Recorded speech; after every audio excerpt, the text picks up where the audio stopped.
2 and 1. Let's do this. The Cult of Hockey podcast by the faithful and for the faithful. I'm David Staples of the Edmonton Journal, and I'm here today with old Sharp Eyes, Bruce McCurdy. Hey, Bruce. Hey, David. Welcome back from vacation. Hope it was a good one. Yes, it was a lot of driving, Bruce. I will say it was a lot of driving. We took the kids to Portland, Seattle, and Montana. We went to going to the Sun Pass, all beautiful areas. The Columbia River Valley was spectacular. Of course, the going to the Sun Pass is always spectacular. So stayed at some nice hotels, and those two cities are well worth visiting as well. So, not saying you got a large family or anything, but do you have to rent a school bus, or do you just own one? Oh, the 3 older boys are on their own now. They don't come on. Okay. We still somehow convince the 2 teenagers to come, but that's not going to last much longer, I have a feeling. So, Bruce, when I was away, there was some Oiler news, and this is kind of a catching up podcast. And one of the things is the summer showcase, where the U20 teams from across the world, the players who are trying out for those teams, and I think the Canadian list had about 40 players, if I'm not mistaken, engaged in a 4-team tournament. And there were some Oiler prospects in that for Team Canada. Evan Bouchard and Ryan McLeod made the team, and we got a chance to look at Bouchard. And Bruce, I was away, but monitoring things on Twitter, and there was a kind of a disturbance in the force. Yeah, I should say, with Evan Bouchard's play. I've written a post on it today and gone over. There was so much talk about it that I thought I better go. I want to watch this game, and it was fortunately it's on YouTube. You can watch the whole game. He only played one of the 3 games, right? And so you can watch it. I watched it. I took some screen caps, and I've written a post about it. But let's start out with what you thought of Bouchard's play and kind of the response and what it all means. Yeah, I watched the same game. Maybe I should have wrote the same post you wrote closer to the time. What I did do was I found one clip of video on Twitter, one of the ones you chose, by the way, for your story, of Bouchard getting rather easily beaten on a one-on-one rush by a fast-moving opposing forward. And I posted that clip on Twitter with the comment that people think that Bouchard is ready to make the team this year. Might have to, I have to pump the brake. I can't remember the exact wording of it. Anyway, however I did work, I didn't recognize a lot of the names, and I'm guessing they did read the 2 posts I wrote about this guy that were almost entirely positive. But in both cases, the point was he's good with the puck, but that's all we see in highlights. It'd be interesting to see how he plays without the puck. And I think we got an eyeful in that game, and you went into more detail than I did. Yeah, so let's start out with his performance in that game. In just one game, and Kurt Levens of the Cult of Hockey, our colleague, has made the point, like, the hardest thing for a Demon to do, like off summer vacation, essentially, is to some of these fine things on defense, like gap control. But I mean, we're comparing him in the same game to the other defensemen in the game, right? Exactly. And he had the most problems of any defenseman on the Canadian team, I think it's fair to say. In terms of shutting down the rush, there was his second period was particularly rough, where he got beat repeatedly off the rush, and his gap control wasn't there. He wasn't close enough. He wasn't aggressive enough. Man, so just in watching that one game, it wasn't a great game. It reminded me of a couple things. Justin Shults, when he was breaking into the Oilers, often had similar problems on defense, where he was just not on the guy enough, wasn't getting in his way, wasn't handling the positional aspect of those rushes well enough. Oscar Klefbom has struggled with this for years. He still does. He did last year. He was constantly beat on the rush. So this isn't unusual for a defenseman. It's not unexpected or unusual for Evan Bouchard either. It's completely expected. My last word on him before this game was let's just chill out on this player, because the problem is this, Bruce. We have Oilers insiders, and I'm going to Bob Stauffer is one of them, saying expect him kind of to be with the team in Europe, and he's got the mental processor to play at the NHL level after playing in London 3 years. I just don't buy it. Okay. I don't think that should be the verbal on this player. Shouldn't be the expectation going into this season. The full expectation should be he's almost certainly going to be needing and almost certainly going to be better off going back to London of the OHL. When we look at 20 defensemen who are the top scoring defensemen in the last 15 years coming out of junior, only 4 of them, 4 out of the 20, and they're all taken at the top end of the draft, like Drew Doughty and Seth Jones had strong rookie years right out of after their draft year in the NHL. Half of those players turned out. Half of the 20 became good NHL players, and we hope Bouchard is that. But most of them took it 1, 2, 3, 4, 5 more years in the junior hockey, the AHL, or breaking into the NHL to become good NHLers. It's going to take time, and this game is completely indicative of a player going through a process where he needs to learn. Yeah, it stands to reason. I mean, when they were done, coach of the team, Tim Hunter, said one of the reasons he wanted to have another look at other guys because he considered Bouchard to be a lock to make the team, assuming he was available. So, you know, that's a pretty positive verbal from the coach. That said, I heard an interview with Hunter before the game where he was not too thrilled with the lack of physicality in Bouchard's game. And one wonders, you know, which held sway. I certainly did see the lack of physicality, but I don't mean big booming body checks and fights. I mean standing up to a guy one-on-one, leaning into him, at least getting a stick on the guy when he's walking around you, you know, and all that, as Kurt says, and as I should have been more forceful in saying in my own one tweet, it's August, right? How do you play hockey in August? He's already been at Oilers summer camp. He already had a long season. Like, when is the break for these guys? Or if they're having a break and they come and they play and they have a soft game, well, is that the end of the world, or is that just a guy who's not peaking at the wrong time? So I say this is the best thing because I think it really does limit expectations of the fan base in a really serious way. And I think that's really important because I think there is this too high expectations of this player for this year based on the Oilers' need for a right shot demon.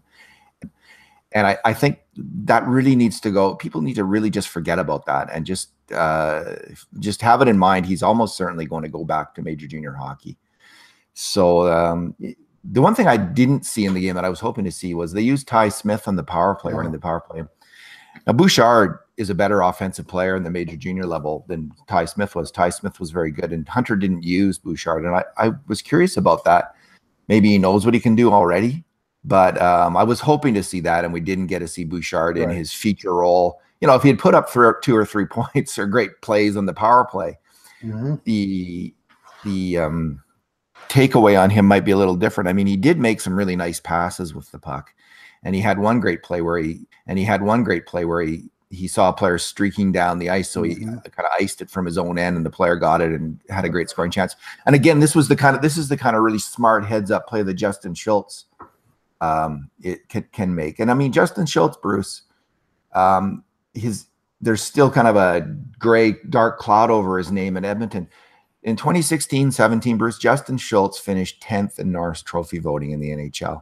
He had 51 points. He finally became the kind of player. He was used in the second pairing. He ran the power play. Pittsburgh finally developed. 5 years. He was 26 though. 5 years into his NHL career.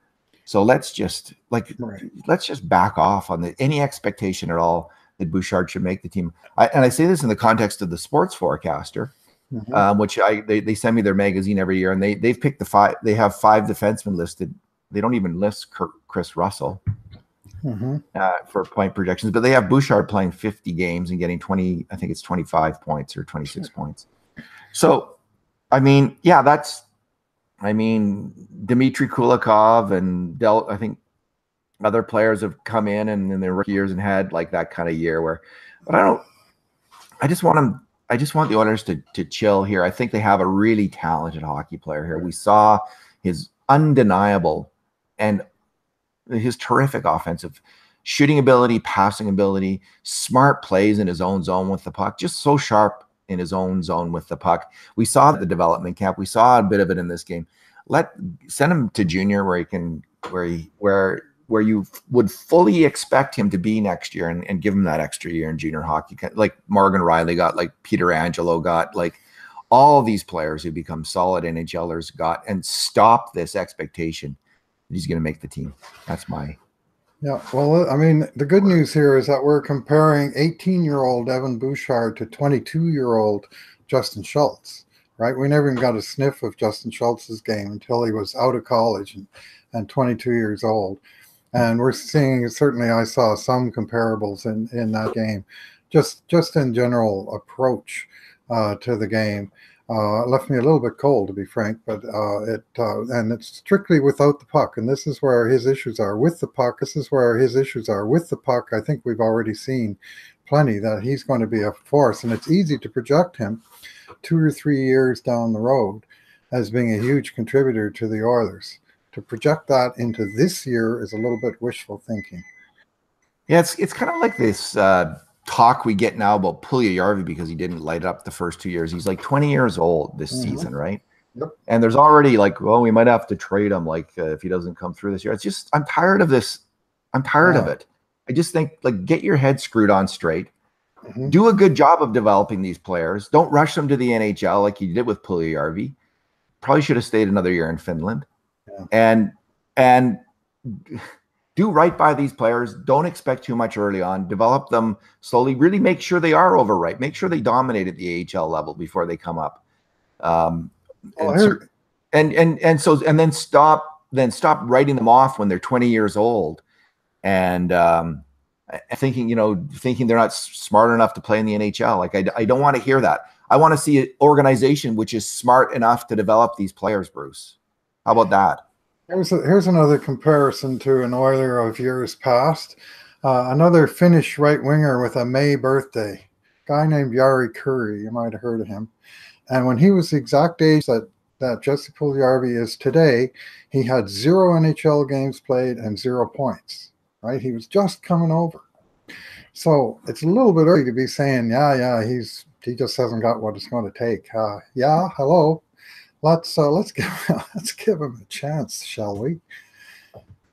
Yeah. So there was I think there's some good things happening with the organization in terms of the coaching. I wasn't happy last year I think they were too cautious last year, both in playing rookies and in playing an attacking style of play. And I think that might change a little bit. I mean, Emmanuel Viveros kind of has that glow of the offensive coach about him. He's going to be running the power play. We hope. Yeah, well, no, that's what I heard. Gulletson was on the radio, and he said Yanni's going to be running the special teams. It sounded, or like the PK. Yeah, and Emmanuel Viveros sounded like he was in charge of the power play. I thought they were doing group efforts on everything. It sounds like that's the reality. Well, of course, it's a group effort, right? It truly is. But one guy is constantly thinking about it, responsible, running the practices and implementing. So, I'm just hoping they start to get it. There's a bit of a turn where they actually find a way to build the confidence, the offensive confidence of the young players on the team, and give them opportunities on the power play, have a power play that functions. So I'm hopeful about that. So there's another bit of news this week. Jim Matheson of the Journal reports the following.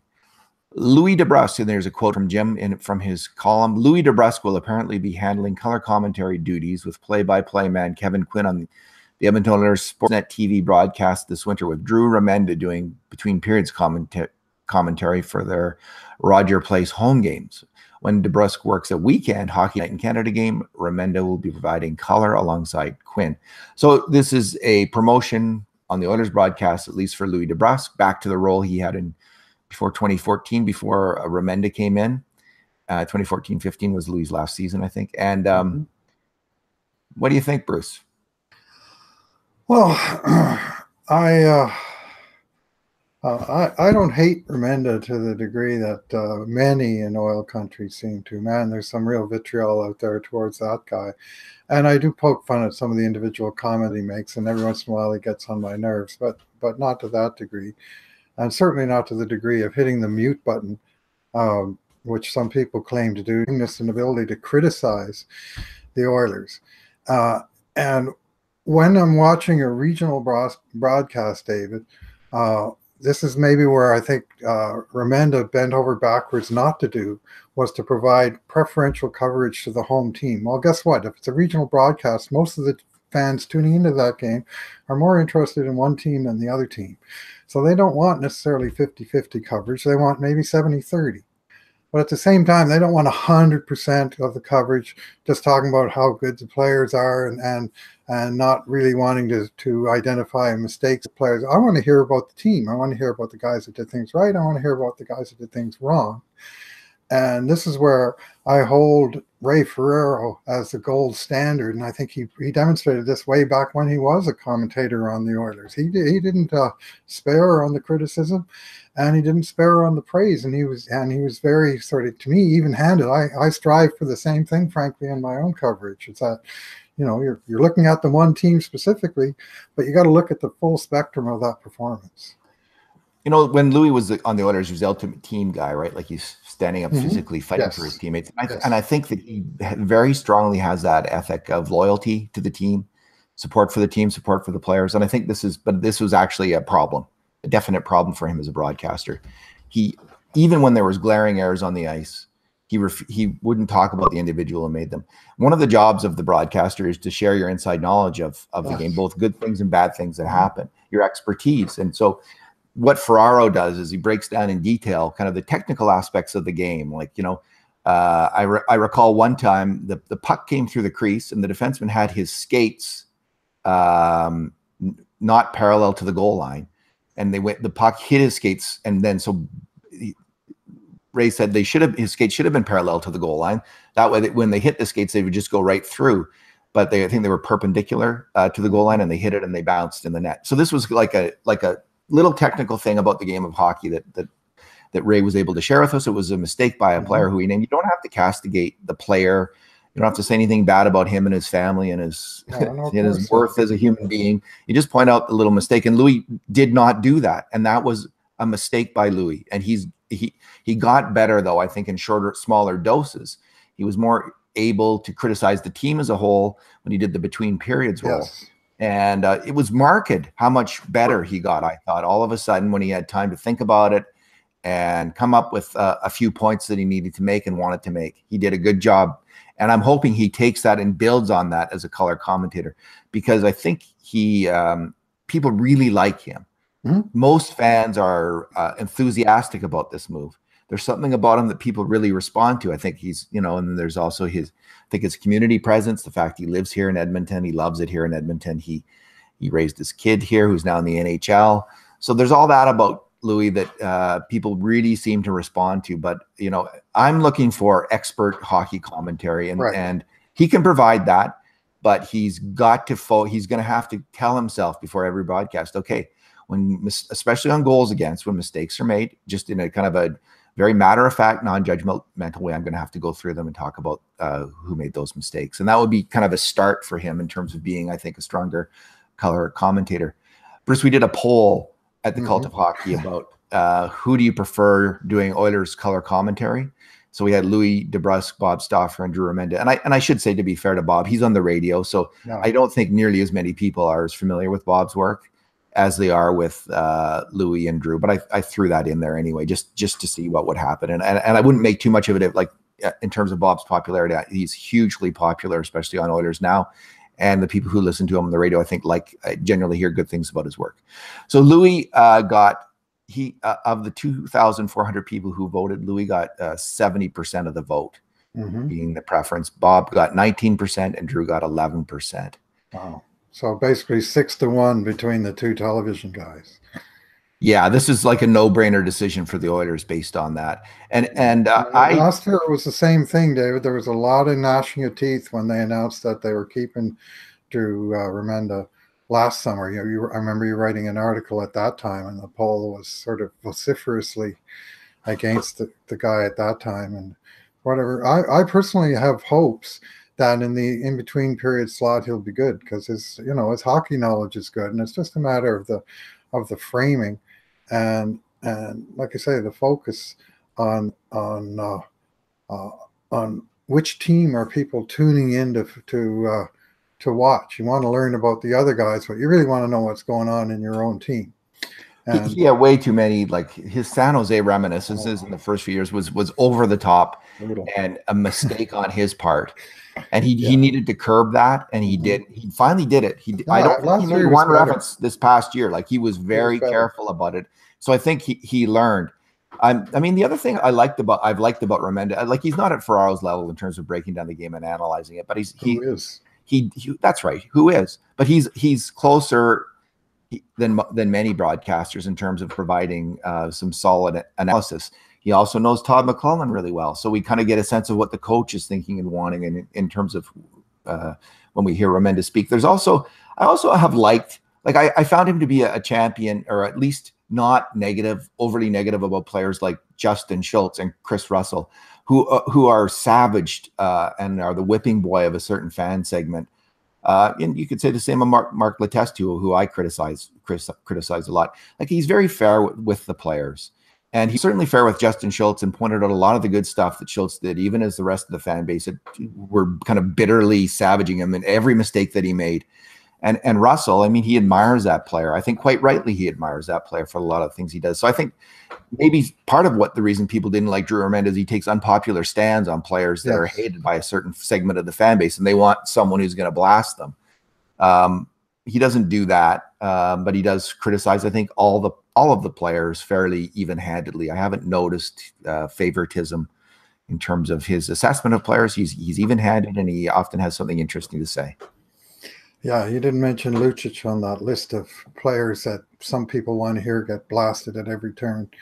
But, you know, there are pockets of resistance, shall we call them. But just to finish out my earlier comment on regional broadcasts, if there's one thing that pisses me off more, it's when announcers on national broadcasts treat it like it's a regional broadcast. Like they're very different from each other. One is specific to a fan base, one is more general, broad base. And when you hear what really gets my goat is a broadcast from Calgary on a hockey night in Canada, Saturday night against the Oilers, when they seem to spend 80% of their time talking and fawning over the Flames. And that's where the announcers have to adjust. There's a national audience, there's a regional audience. They're two different broadcasts. Yeah. Speaking of Lucic, Bruce, he just after I left, I wrote just as I was leaving, actually, I wrote a post, and we haven't talked about it on the podcast, where, you know, there've been all this talk all summer long of Lucic discontent. There'd been Frank Saravalli of TSN compared the drama and the need to move out Lucic to the Erik Karlsson situation in Ottawa, which is that's red alert, I guess, if that's what it's gotten to. Anyway, Lucic gave a lengthy interview, very interesting if you haven't heard it, on Spit and Chicklets podcast to Ryan Whitney and Paul Bissonnette. And I don't know the host's name. I think he goes by a pseudonym. So if people go by pseudonyms, they always lose me. Not always. Mark Twain being the exception to that, maybe a few others. William Shakespeare, was that a pseudonym? Anyway, Lucic was on there, and he didn't exactly sound like Erik Karlsson, Bruce. He said, in fact, he kind of said all the right things. And for a player on a big contract who underperformed and needs to actually prove himself and earn his spot on the team again. And what he said to Whitney after complaining a little bit about the cold and the dry cold and how much body lotion he has to use in Edmonton, which is, I think, lots of people would agree with that. He said, but you know what? To be honest, it's been great ever since I've been here. As you know, Ryan Whitney, the organization treats you like gold. And that was. Does that sound like the Erik Karlsson situation to you, Bruce? Or just like it, actually, just the same. Yeah. I mean, Ottawa, they've been treating Karlsson like gold. I mean, the owner has gone out of his way to am I right that he even paid his cab fare one time, or maybe I heard that the other way around, that he wouldn't pay his cab fare? Oh, I mean, there's just absolutely zero comparison. And I mean, on the ice, I don't think you could possibly find two more different high-profile players than Erik Karlsson and Milan Lucic. And if you're comparing, their performance versus their contract, I mean, that is not a complaint with Erik Karlsson. It's just an entirely different set of circumstances. And to draw the parallel between the two was, it just didn't work for me. That whole line of thinking just. Well, the thing with Karlsson's girlfriend was just so his wife and bizarre. and Karlsson's Mike wife, Hoffman. yeah, and pregnancy and the whole conflict was so bizarre. Like, I mean, I just put it in a category of weird, like almost otherworldly weirdness. Unlike maybe when was the last time we had a sports, like, remember, I think in the 70s there was like some wife swapping controversies in baseball that New York Yankees. Fritz Peterson and Pat Dobson, or who were they? Can't remember. If that's not who it was, I apologize to Fritz Peterson, and was it Kekich? Anyway, it was there. I mean, it really did happen apparently, but 70s New York Yankees. That's a long way away from winters in Edmonton. Yeah. So anyway, I think we can put all that to rest. Like, it sounds like the guy is completely keen to get back here and do his best to fit in and make and be a positive force again. He's got a lot to get down. He's got a lot to prove. And with the thing about Lucic is I think the thing shouldn't be like, well, what can the Oilers do for Lucic to get him going? Right now, the thing is, what can Milan Lucic do to earn his keep on this team? How can he find a way to make himself useful? And they shouldn't be thinking about, who can we hook up Lucic with on what line to get him going? No, that's not it anymore. He's got to get other play. He's got to get himself going. And then if he can help other players get going, but first, like, he's the guy who should be talked about being on the third line. If you ask me, like, that's where he should be starting, because that's what he earned last year. Bruce was third line minutes heading into this year, and he could be an effective third line player, with some power play time, and I'd be okay with that as long as he's effective in that role. So, Bruce, you've been gone to the Hlinka. Yes. Gretzky tournament, is that what it's called? I've been away, so sorry. The Hlinka Gretzky Cup, formerly the Ivan Hlinka Memorial Tournament, which has lived in various iterations over the years, and they've played in as far-flung places as Nagano, Japan, and I believe Duluth, Minnesota, or some obscure place in the United States in the early years, but it settled down really in Czech Republic, or Czechia, as some people call it nowadays, and Slovakia. And since Ivan Hlinka died, they actually memorialized the tournament in his name.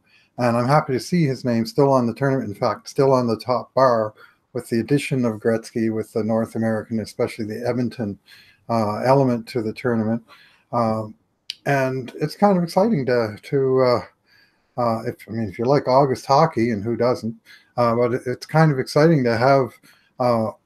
I've never even seen a game of this tournament before. I followed it for years, but only as box scores and game reports and stuff. And to actually be able to go down to see live players, clearly highly talented players, like, the quality of hockey is really good when you consider not only these guys U18, but they won't be 18 on December 31st. So this is August. Like, they're 16 or 17 today, and they're top end, clearly first round draft choices, a number of them from next year and even 2020. Who's the best player that you've seen, Bruce? Let's end it with the best player you've seen there and why you liked them. Oh, okay. Well, yeah. If you had to pick one player for the Oilers, If you had to pick one player for the Oilers, who would it be? Oh, for the Oilers, boy, oh boy. Well, Sweden and their defenseman, man, oh man, this guy Broberg from Sweden, number 4, big puck rushing, aggressive defender, smooth skater, carries the puck miles. Although frankly, on Sweden, the guys that impressed me are the forwards with the un-Swedish names Alexander Holtz and Lucas Raymond. Now, there's a Swedish name for it, like Douglas Murray or something. 2 youngest skaters on the team, both not even eligible until 2020, and they're lighting it up, tied for the team lead in scoring and dominant. I went to two of Sweden's games, and they dominated both of them, at least in their time on ice. So we like them. And Canada is so deep that to pick out a player, I mean, Alexis Lafreniere is sort of the trailblazer, and he's a 2020 draft as well, who scored 42 goals as a 16-year-old in the queue, and it's the team captain as the second youngest player on the team. So there's a focal player of Canada of many. Alrighty, let's leave it there, Bruce. Thanks for talking today. All right, nice to get caught up, Dave, and we'll look at the Darnell Nurse situation and other stuff. No doubt in the weeks to come. Hopefully, we'll get back on the regular podcast now that we're both in circulation again. Yeah, let's talk about Nurse next time, and let's talk about. I have this hockey sports forecaster book. Let's talk about some of the projections. I'm going to be writing about some of their projections in the days to come, and let's talk about that next week. So did they have McDavid winning the scoring champion? I want to sneak preview this. I didn't look at that yet. Last year they had him third. Oops. And in the meantime, and in between times, this has been another edition of the Cult of Hockey podcast, broadcast, something. Legally.